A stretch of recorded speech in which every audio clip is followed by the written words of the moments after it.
బకాయి బిల్లులు, కొత్త కూలీల ఒప్పందం మరియు ఇతర సమస్యలపై 29వ తేదీ 6 నెలన ఒకరోజు సమ్మె చేసి కలెక్టర్ కార్యాలయం ముందు ధర్నా నిర్వహించారు. ఈ సందర్భంగా ఏపీ పౌర సరఫరాల సంస్థ హమాలీల యూనియన్ సిఐటియు జిల్లా కార్యదర్శి బజారి అధ్యక్షతన జరిగిన ఆందోళనలో సిఐటియు జిల్లా అధ్యక్ష కార్యదర్శులు పిఎస్ రాధాకృష్ణ, ఎండి అంజుబాబు, యూనియన్ రాష్ట్ర అధ్యక్షులు ఆర్ కృష్ణ మాట్లాడుతూ రాష్ట్ర వ్యాప్తంగా వేలాది మంది హమాలీ కార్మికులు ఎంఎల్ఎస్ పాయింట్ల ద్వారా చౌక డిపోలకు సరుకులు రవాణా చేసే దాంట్లో కీలకంగా ఉంటున్నారన్నారు.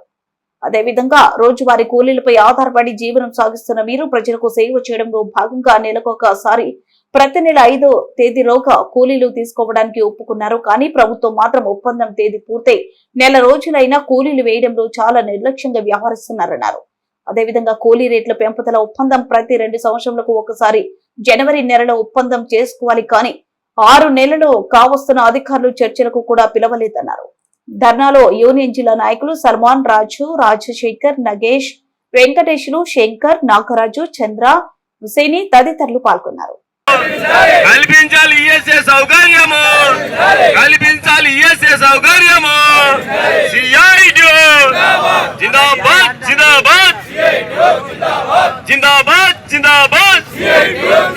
స్టీల్ సప్లై మాలిక్ కార్మికుల ఐక్యత, స్టీల్ సప్లై మాలిక్ కార్మికుల ఐక్యత, స్టీల్ సప్లై మాలిక్ కార్మికుల ఐక్యత.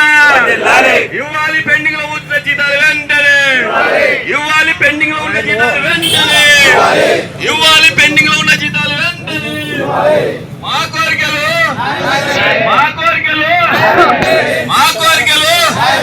స్టీల్ సప్లై మాలిక్ కార్మికుల ఐక్యత, స్టీల్ సప్లై మాలిక్ కార్మికుల ఐక్యత.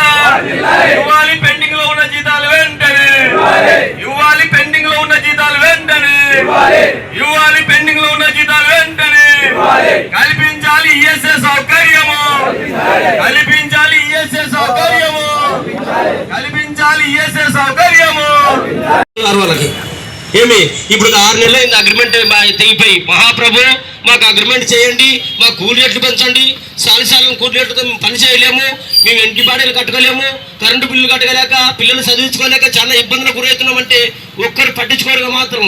కానీ దుగ్గులకి లేకుంటే పెరవలికి లేకుంటే పత్తికొండకైతే పరిగెత్తిపోగలుగుతారు. కానీ అమ్మాయిలు 2 గంటల సేపు మొత్తుకుంటే కూడా ఒక అధికారి కూడా వచ్చి మనకు సమాధానం చెప్పట్లేదు. ఇంతవరకు ఒక అధికారి ఇప్పుడే నాకు ఫోన్ చేశారు, ఏమైనా ఎన్ని గంటల వరకు పని చేస్తారు, వచ్చేమన్నా పని చేయగలుగుతారు అని. చూడు ఎట్లా దారుణమో, ఎంత దారుణంగా ఉంచడం మన చూడు ఎంత దారుణమో. మరి కార్మికులు అంటే లెక్కలేని పరిస్థితి అయిపోయింది. కాబట్టి ఇప్పటికైనా ప్రభుత్వం దిగొచ్చి ఈ కార్మికుల గోడు వినరా, ఇని వాళ్ళకు న్యాయమైన కోరికలు ఏవైతే ఉండవో ఖచ్చితంగా వాళ్ళ కోరికలు తీర్చాలా. ఎందుకంటే 2 సంవత్సరాలకు ఒకసారి అగ్రిమెంట్ అవుతుంది కాబట్టి. అప్పుడు మహానుభావుడు వైఎస్ రాజశేఖర రెడ్డి అగ్రిమెంట్ చేసిపోయినాడు.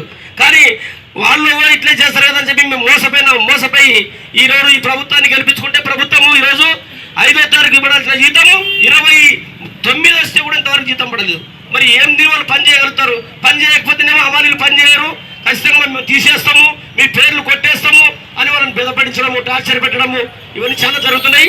కాబట్టి అది కరెక్ట్ కాదు. ప్రభుత్వం ఈ రోజున మంట మేలుకొని వాళ్ళ న్యాయమైన కోరికలు